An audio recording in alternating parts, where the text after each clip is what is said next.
ayaw mag-video kanina. Ayan o, good morning, good morning, good morning po. Buti na lang at doon na naman na gustuhang tumae yung mga daga. Kaysa naman sa dito, Diyos ko, dati ang baho-baho kaya. Buti na lang na ano na, magbago na naman ang destinasyon. Magwawali sana ako dito, kaya lang naunahan na po ako ng asawa ko. Yan yung mga kalat niya. Pero habang naandun siya, linisin ko dito, subukan ko.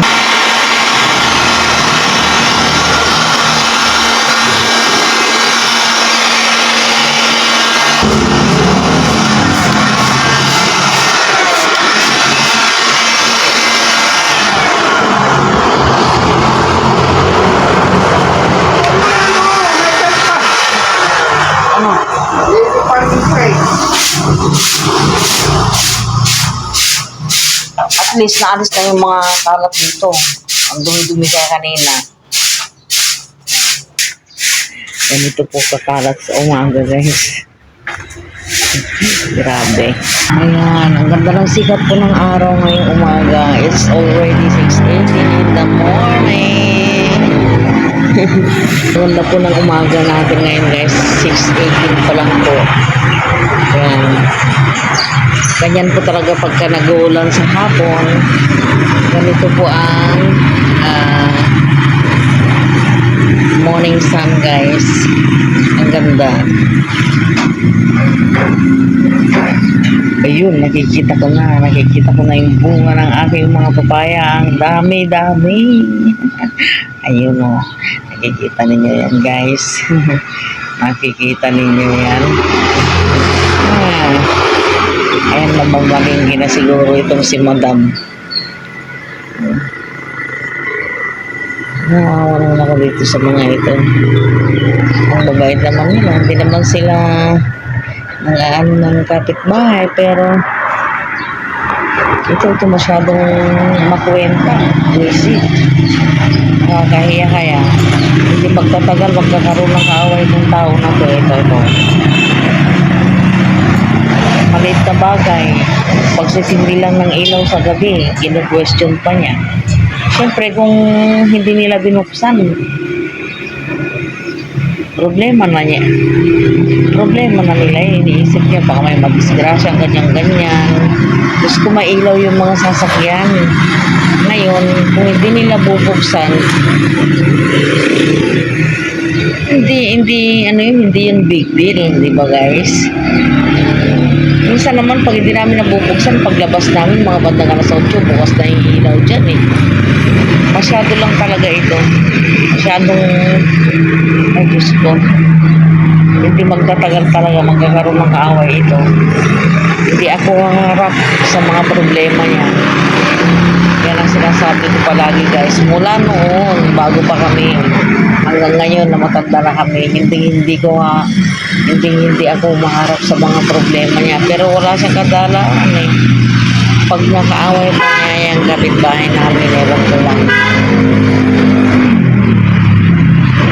Hindi nakakapagtaka kung isang araw makikita ko na lang o kayang makikita ko na lang na may black eye siya, ganyan, o kaya may bukol sa ulo kasi kagagawan niya eh. Hindi na niya nakokontrol ang sarili niya. Minsan nakakasapak na siya dyan sa kapitbahay. Mabuti siya yung nakakasapak, hindi siya yung sinapak. Mabuti kung malaking mama siya eh, gatinting lang naman, guys, gaposporo pa. Itong butterfly pea namin, guys. Alam ba ninyo, ito i-try ninyo, manguha kayo ng mga bulaklak niya, ganyan. Tapos ihalo po ninyo sa kanin. Ang ganda ng kulay ng kanin ninyo. Kulay purple. Ginawa kaya ng asawa ko nung isang araw, nakakatuwa. Kasi itong corn na ito, guys, maganda. Itong bulaklak nito, itong bulaklak nito. Hinahalo yan sa mga salad natin. salad, ganyan. Kasi ano yan maganda po para sa mga may diabetes. Yan ang ginagawang tsa. Yan, at maganda rin po yan na ihahalo araw-araw sa kanin natin. Kasi, makakabawas po ng sugar yan. Mangunguha ako ng buton yan para pagka halimbawa ako'y nauwi sa probinsya, pagbibigyan ko yung mga pinsan ko doon, kapatid ko, ayan, mga tiyahin ko para itanim din po nila. Lalo na mga pagkain po natin ngayon, mga ano na, full of ano na yun, mga kung ano-anong ingredients, diba, na nakakasama sa ating katawan pagka tayo ay mga may edad na.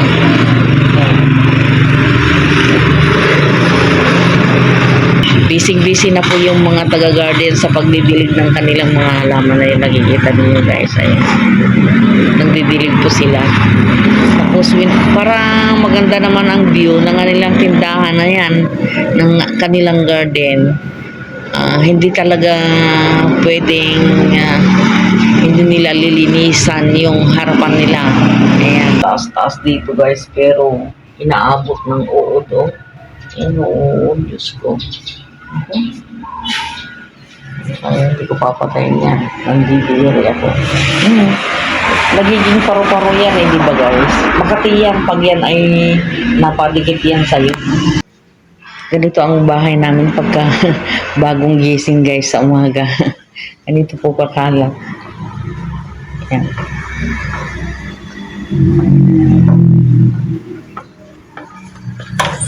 Yan. Pero magliligpit na po kami guys. Ayan, busy rin si Rodon sa pagdidilig ng mga halaman.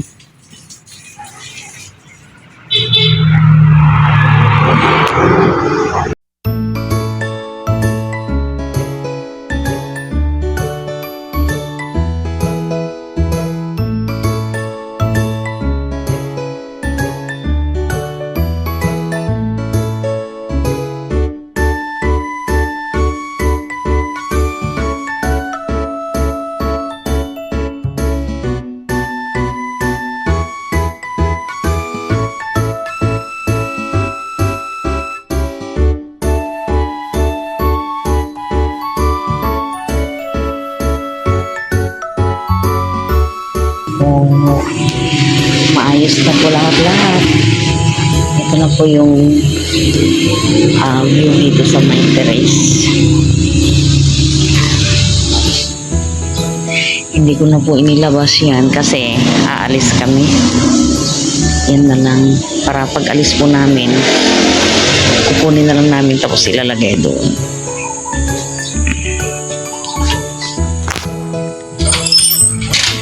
Ito po ang next. Yan. So, mag-almusal muna ako. Medyo nangihina na ako Pupo tayo ng tubig. Yan, magsaing na po tayo. Tama na yan, 3. Tig-isa kami.